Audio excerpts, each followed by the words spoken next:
मालकिन अपने टुकड़ों पर पलने वाले नौकर के कमरे में, कहीं आसमान न टूट पड़े। क्यों उजाड़ना चाहते हो मेरी गृहस्थी? क्यों आए हो यहाँ? तुमने मुझे आसानी से भुला दिया, मगर मैं आज तक न भुला सका। तुम्हें मुझसे जितना प्यार था, उससे कहीं ज्यादा मुझे तुमसे था, लेकिन मैं मजबूर थी। यही मजबूरी थी ना कि मैं गरीब था। बंगले, गाड़ियां, ऐशो आराम तुम्हारे कदमों में नहीं रख सकता था। नहीं राज, नहीं। मैं सूखे टुकड़े खाकर भी तुम्हारे साथ गुजारा कर सकती थी, मगर मां ने जहर खाने की धमकी दी और मुझे अपनी मोहब्बत का गला घोंटना पड़ा। पुरानी बातें भूल जाओ। अब मैं एक मां हूं, पत्नी हूं। तुम यहां से चले जाओ। ये तुम नहीं, तुम्हारा डर बोल रहा है, समाज का खौफ बोल रहा है। भगवान के लिए ऐसी बातें ना करो, इनका सुनना भी मेरे लिए पाप है। पापा, पापा, पापा, मम्मी, मम्मी, मम्मी, मम्मी।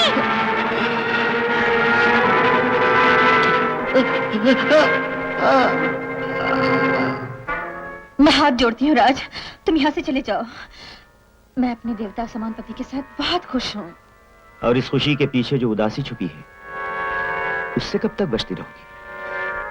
चलो, हम इस हवेली से कहीं दूर चले जाएंगे, जहां ठाकुर का मनहूस साया भी हम पर ना पड़ सके, जहां हम हो, सिर्फ हम और हमारा प्यार। नहीं, ऐसा नहीं हो सकता, ऐसा कभी नहीं हो सकता। तुम्हारे यहाँ से चले जाने में ही हम दोनों की भलाई है।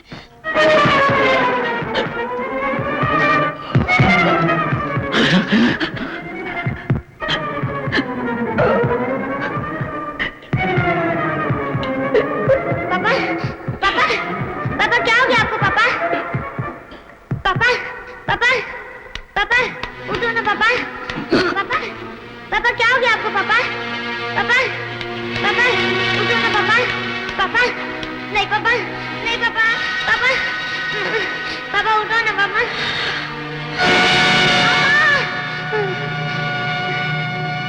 नहीं,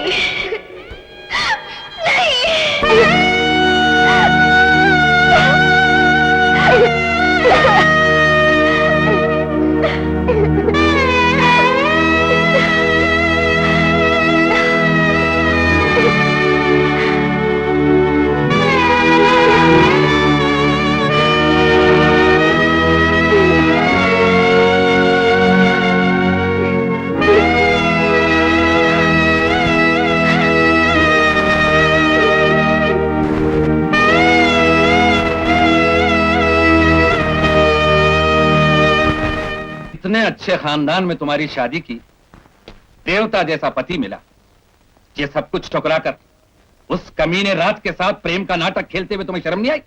उसे इस हवेली में नौकर रखवा लिया ताकि उसके साथ। भैया, तुम्हारे चरणों की सौगंध, मैंने उसे नौकरी नहीं दिलवाई, बल्कि उसे यहाँ से निकलवाने की बहुत कोशिश की। जी, उसे नौकरी मैंने दिलवाई थी। काका, तुम बीच में मत बोलो। तुम नहीं जानते कि इन दोनों का रिश्ता क्या है। हाँ, ये उल्टा शादी से पहले इस भिखारी राज से प्यार करती थी। इसकी भलाई के लिए हमने ठाकुर साहब के हाथ में इसका हाथ दे दिया, लेकिन हमें क्या पता था कि ये बदनसीब उसी कीचड़ का टीका फिर अपने माथे पे लगा देगी और अपने पति की मौत का कारण बनेगी। नहीं नहीं, तुम मुझे गलत समझ रहे हो भैया, ये सब झूठ है। आज से हमारा तुम्हारा कोई रिश्ता नहीं, तुम हमारे लिए मर चुकी हो, समझी? ऐसा जुल्म मत करो भैया। ये जुल्म नहीं, एहसान है। जी भर के गुल छर्रे उड़ाना उस हरामजादे से। न कोई रोकने वाला होगा न टोकने वाला। मालती, चलो। भैया, मैं निर्दोष हूँ, मेरी बात मानो। आओ।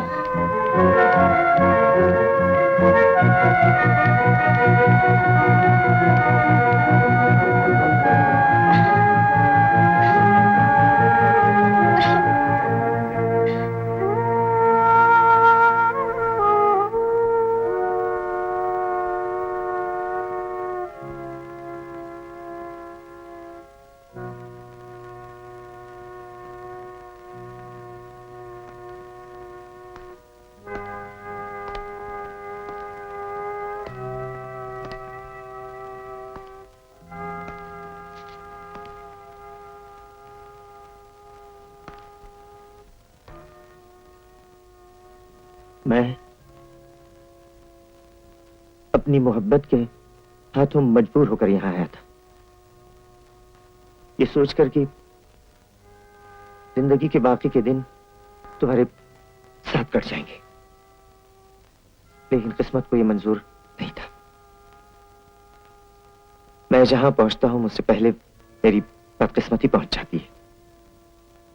यहां आया, ठाकुर साहब का देहांत हो गया, तुम्हारे भैया भाभी तुम्हें छोड़कर चले गए। ऐसे में मैं अपनी बदकिस्मती की सजा और तुम्हें नहीं देना चाहता। मैं जा रहा हूं गायत्री, मुझे माफ कर देना। तुम्हारी खुशी के लिए हमेशा दुआ करता रहूंगा।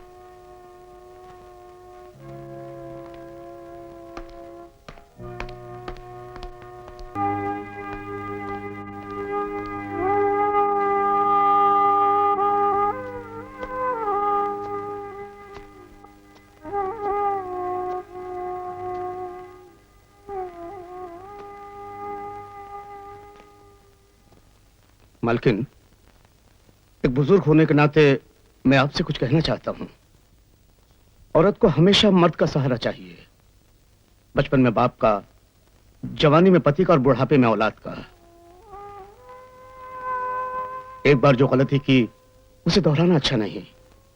काका, मैं हाथ जोड़ के विनती करता हूं, आप दोनों एक दूसरे की जिंदगी बर्बाद मत कीजिए।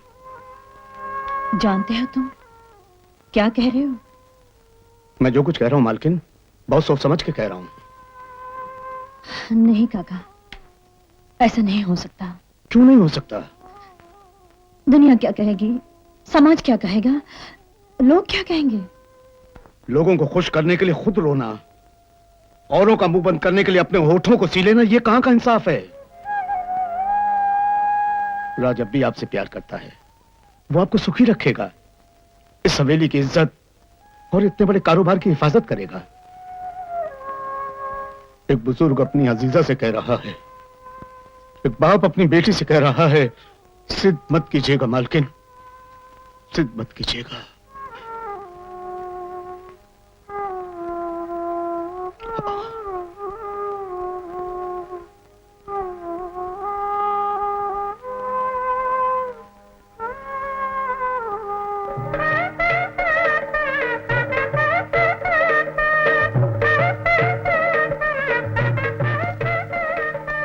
ये सब इसकी बदौलत है जो दोबारा हम एक दूसरे के करीब आ सके। पिंकी कहाँ काका? अभी तो यही थी मालकिन। मैं उसे देख कर आती हूँ।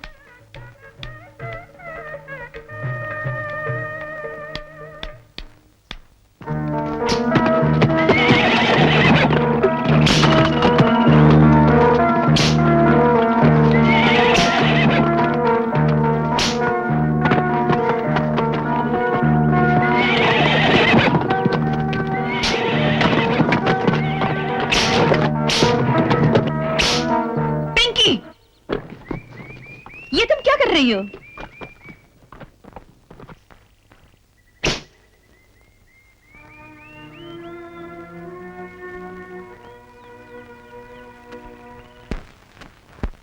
चंद्रा,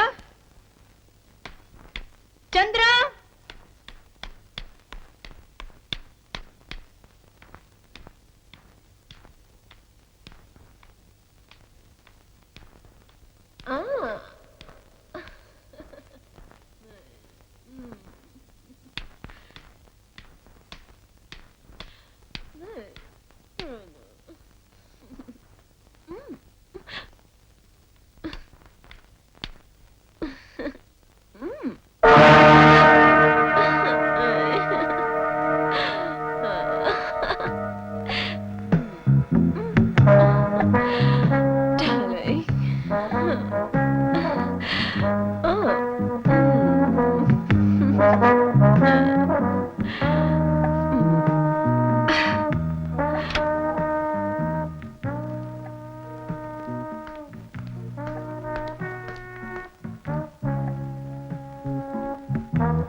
बेशरम,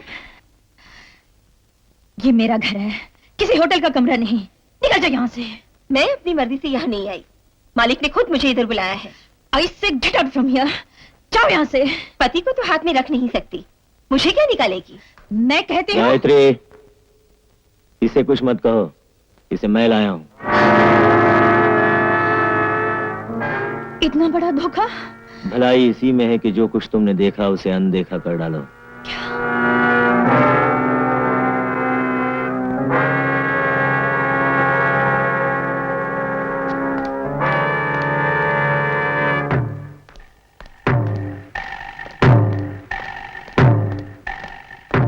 ठहरो, मैं जब तुम्हें इस हवेली में लाया था, मैंने सोचा था तुम एक इंसान हो। तुम्हें इन बातों में दखल देने का कोई हक नहीं। हक सिर्फ मुझे पहुंचता है। रामधन, ये मत भूलो कि अब मैं तुम्हारा मालिक हूँ। मालिक? अरे इस हवेली के कुत्ते भी तुझसे ज्यादा वफादार हैं।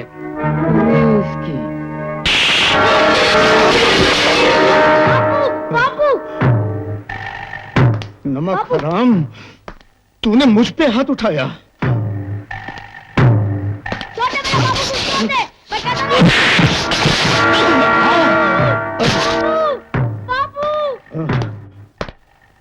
जलील कमीने, एहसान फरामोश।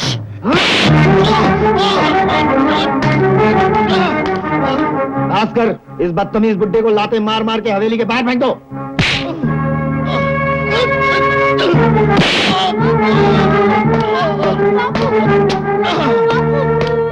बापू, बापू,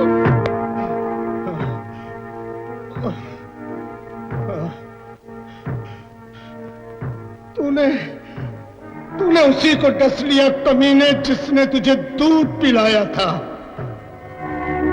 लेकिन याद रख, एक दिन मैं तेरा सर कुचल के रहूंगा, तुझसे बदला लेके रहूंगा।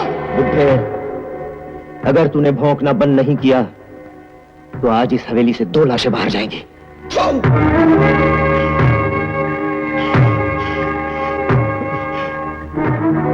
चलो बेटे।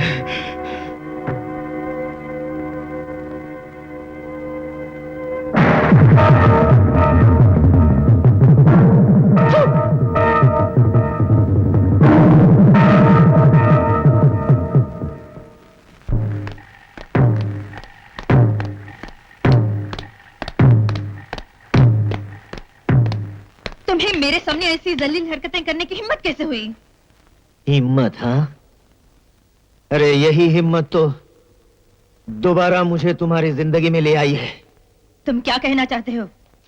सुनो, मैं वही कर रहा हूं जो सोच कर आया था। सोचकर? हाँ, मैं तुम्हें बेवफाई की सजा देने आया हूं। सजा!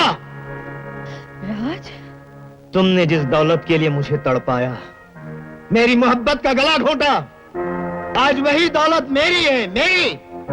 और मैं ये सारी दौलत तुम्हें तड़पाने के लिए खर्च कर दूंगा। तुम इतने नीच हो सकते हो, ये मैं सोच भी नहीं सकती थी।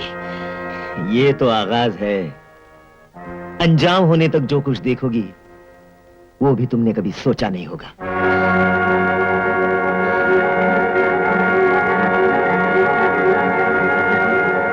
रोगी तुम, तड़पोगी, पिंजरे का दरवाजा खुलवाने के लिए गिड़गिड़ाओगी तुम, मगर मैं एक नहीं सुनूंगा तुम्हारी, एक नहीं।